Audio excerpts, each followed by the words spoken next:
Ate Beth inamin ang pagmamahal ni Bunso Migs Malino, para kanino ating alamin.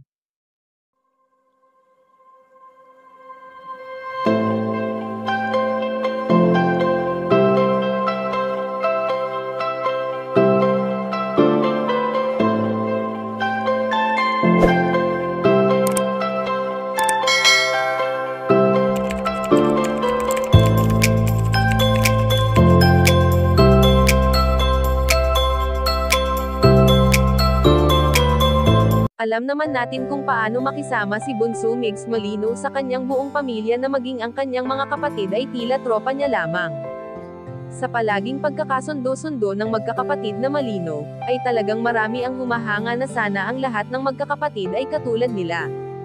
Isa sa kagalakan ni Nanay Belen ang walang away at inggitan na nangyayari sa kanyang mga anak, kaya naman bilang isang ina ay talagang napakasaya ng kanyang puso. Samantalang marami ang napapatanong kung bakit blooming na muli ngayon ang binata, maging ang kapatid nito na si Ate Beth ay hindi makapaniwala sa naging sagot sa kanya ni Bunso Migs Malino.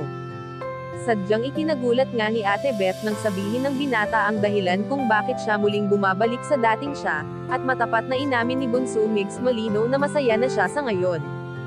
Ang tao na nagbibigay ligaya ngayon sa puso ng binata ay walang iba kundi si Baby Keyes, na nagsisilbing inspirasyon niya sa lahat ng bagay.